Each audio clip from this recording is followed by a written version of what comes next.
હવે બરાબર આ તમે જે કાશી વાળા છે બરાબર આ કાશી પાર્ટીનો આપણે કે ધ્યાનમાં નહીં રાખે તો બાકી બી એમને મળ્યા છે અમને ચેરમેન સાહેબે આજ એક આશ્વાસન આપ્યું છે કે તમારી વટાવ પ્રથા જે લોકોએ કાલે કલેક્ટરશ્રીને આવેદનપત્ર આપ્યું છે એ લોકો દ્વારા અમે 15 દિવસ પહેલાં એ લોકોની રજૂઆત અમને કરવામાં આવી હતી.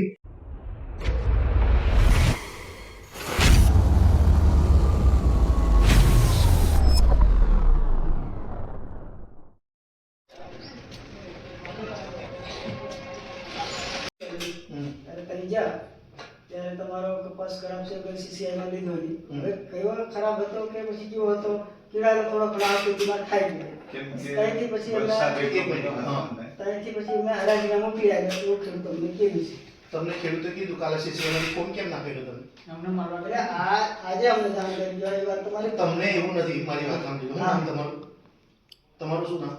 ગુલાબસિંહભાઈ. હા ગુલાબભાઈ એમાં એવું છે કે અમે તે દિવસે 15 દિવસ પહેલા બી તમે 2 જણા આવ્યા હતા, બીજા બધા માણસો જોડાયા હતા. અમે તમારી જોડે લોકો જોડે મીટિંગ કરી, તમને પડતી અગવડો બાબતે મને જાણ કરો એવું કીધું. કાલે સીસીઆઈમાં તમને તકલીફ પડી તમે મને જાણ કરી, તમે મને એવું કહો તમે મને જાણ કરી નથી કરી બરાબર. તમને કોઈએ કીધું અને તમે આજે આવ્યા બરાબર એવું તો સીસીઆઈમાં પણ એના નિયમ છે. તમારી એક વસ્તુ એ સીસીઆઈના પણ નિયમો છે. તમે કઈ કપાસ લઈને સીસીઆઈમાં આવ્યા એટલે સરકાર તમને આટલા સારા ભાવે કપાસ લેતી હોય તો સરકાર એવું પણ તો વિચારે ને કે ભાઈ સારો કપાસ આવે. સરકાર એવું વિચારે કે ના વિચારે બરાબર. તમે આયા હશો તો સીસીઆઈ તમારો કપાસ નહીં લીધો. સીસીઆઈ નો મારી વાત સાંભળો, સીસીઆઈ નો એક નિયમ છે. સીસીઆઈ જે પેરામીટર બનાવેલા છે કે તમારો ભેજ આટલો હોય તો આટલા પૈસા, એનાથી આટલો ભેજ હોય તો આટલા પૈસા, આટલો ભેજ હોય તો આટલા. 12 ની હવા સુધીનો કપાસનો ભાવ સીસીઆઈ લઈ શકે. 12 થી નીચે એ હવા વધારે હોય તો તમારો કપાસ સીસીઆઈ લે નહીં બરાબર. એટલે તમે તમારા મનમાંથી એ ભ્રમ કાઢી નાખો કે તમે ખેડૂત છો, તમે ખરાબ કપાસ લઈને આવ્યા છે એટલે સીસીઆઈ લઈ લે. આપનો ખરાબ કપાસ હશે તો સીસીઆઈ નહીં લે ને નહીં લે. પછી એને તમે રાજકીય મુદ્દો બનાવીને તમે વટાવ પર લઈ જાઓ છો, તમે એને પડદા પર લઈ જાઓ છો. એ પ્રથા ખોટી છે અને એ વાત તમારી તદ્દન ખોટી છે. અમે તમને 15 દિવસ પહેલા આ જ ટેબલ પર બેસાડીને તમને ચા નાસ્તો કરાવીને અમે તમને સમજ પાડી હતી કે હકીકત શું છે. તમે તે દિવસે એવું કબૂલેલું કે અમારા ખેડૂતો ધિરાણ લઈ આવે છે એડવાન્સ, તમે કીધેલું? ના એવું નહીં. સંજય દલાલનું ઉદાહરણ આપીને કોણે કીધું કે અમે ધિરાણ લઈ આવ્યા છે બરાબર? એ તમે તે દિવસે મને ચિઠ્ઠી બતાવતા હતા કે આ મારું ધિરાણ લાવેલું તો બીજી વસ્તુ.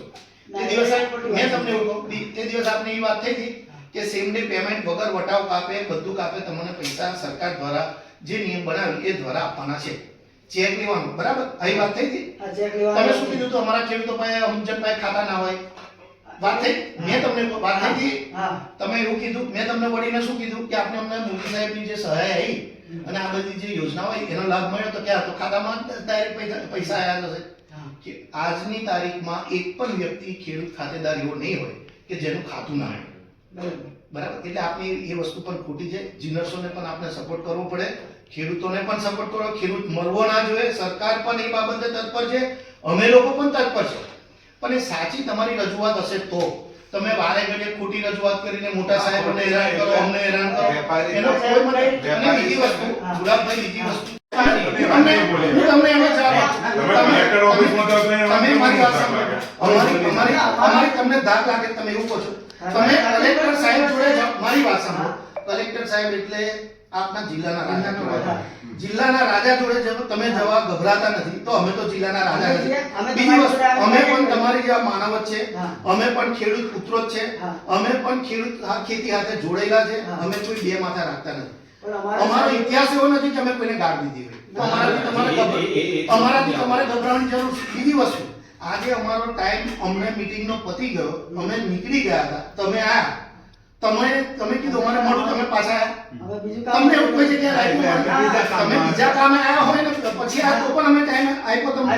ખરેખર તમે બીજા કામે આયા તો અમારે તમારી પાસે ટાઈમ બગાડવાની જરૂર નથી. તમને તે દિવસે જો અમારા પેટમાં સેજ પણ પાપ હોય, હું તમને મારો નંબર આપેલો, મેં તમને એવું કીધેલું ફોન કરો.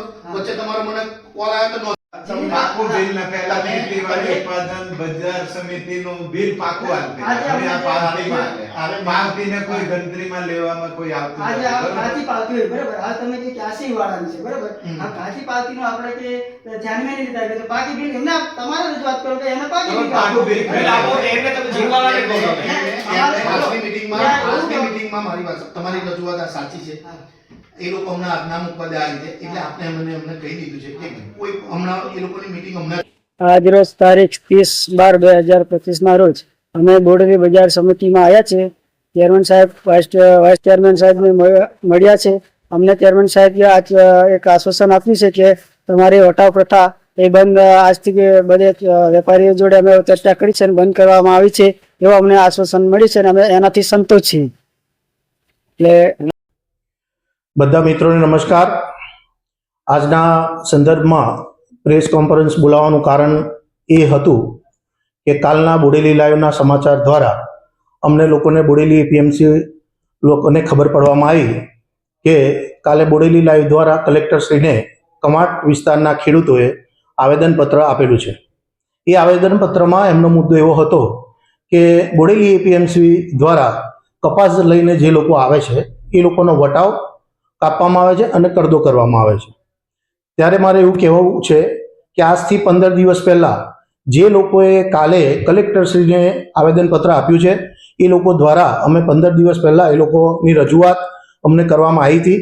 ત્યારે એમને કીધું હતું કે ભાઈ અમારી એપીએમસીમાં કોઈ વટાવ પ્રથા કે કોઈ કરદો પ્રથા નથી. ગુજરાત સરકારની ગાઈડલાઈન પ્રમાણે જ્યારે સિઝન શરૂ થવાની હતી એ પહેલાં અમે બોર્ડ ઓફ ડિરેક્ટરોની મિટિંગ બોલાવી, તમામ વેપારીઓ જીનર્સો બધાને બોલાવીને આ મિટિંગ કરેલી હતી.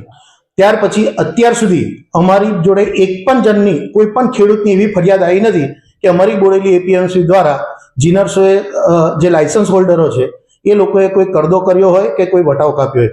આ જે ખેડૂતોએ કાલે જે વાત કરી છે એ વાતનું કોઈ તથ્ય છે નહીં. એ વાતનું અમે ખંડન કરીએ છીએ. અને હજુ પણ જ્યારે એ લોકો આવ્યા હતા ત્યારે અમે લોકોએ એમને સામેથી કીધું હતું કે તમે જ્યારે પણ અમારા યાર્ડમાં કપાસ લઈને આવો અને કોઈ પણ જગ્યાએ આવો કરદો થતો હોય, વટાવ કપાતો હોય તો તમે અમને લેખિતમાં જાણ કરો. કોઈ પણ અત્યાર સુધી લેખિતમાં જાણ થયેલી નથી.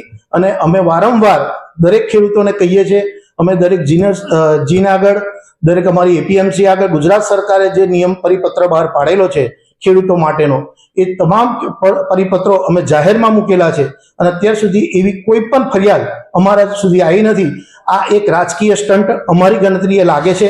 જેને પણ કંઈ તકલીફ હોય અને એવા પુરાવા હોય તો અમારી જોડે લઈને આવો, અમે એનો ન્યાયિક એનો જવાબ આપીશું અને 100% અમે જવાબ આપવા બંધાયેલા છે. પણ મારે બે હાથ જોડીને બધા ખેડૂતોને અપીલ કરવી છે કે તમે લોકો ડાયરેક્ટ આ રીતે આક્ષેપો ના કરો. અમારી એપીએમસીમાં આવો, અમારા યાર્ડમાં આવો. સરકારશ્રીના નિયમ પ્રમાણે અમારા યાર્ડમાં આવતો કપાસ જે ખેડૂત લઈને આવે છે એને થતો અન્યાય એની સામે અમે લડવા માટે તૈયાર છે. એનું લાયસન્સ પણ રદ કરવા માટે અમે બંધાયેલા છે. પણ જો તમે ડાયરેક્ટ જીનર્સ જોડે કે દલાલ જોડે જશો અને તમે એની પાસે ઓછા ભાવમાં કપાસ આપશો એ જવાબદારી તમારી પોતાની રહેશે, એ અમારી જવાબદારી રહેતી નથી. એટલે વારંવાર કહીએ છીએ કે તમે જીનર્સ અમારા કમ્પાઉન્ડમાં આવી અમારી ત્યાં હરાજીનો લાભ લો અને તમને ન્યાય મળે એના માટે અમે બંધાયેલા છે. અમારું બોર્ડ આ બાબતે સતત ચિંતિત છે અને અમે લોકો એના માટે અગ્રેસિવ છે. બીજી, ગુજરાત સરકાર, કેન્દ્ર સરકાર દ્વારા જે સીસીઆઈના ટેકાના ભાવ જે નક્કી કરેલા છે એ પ્રમાણે પણ તમે કપાસ લઈને આવો.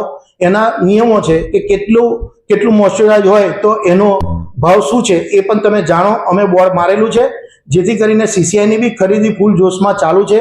એના નિયમ પ્રમાણે એની નોંધણી કરાવો અને એપીએમસીને માં આવો, એપીએમસીનો પણ લાભ લો અને સાચી રજૂઆત કલેક્ટરશ્રીને બી કરો, સરકારમાં પણ કરો. અને તમે રજૂઆત કરવા ખરેખર હકદાર છો પણ એ સાચી રજૂઆત કરશો તો અમને પણ ગમશે. પણ ખોટા કોઈ રાજકીય હાથો બનીને આગળ કામ ના કરો એવી બધાને અપીલ કરું છું. જય હિન્દ, જય ભારત. શું નામ બાપુ?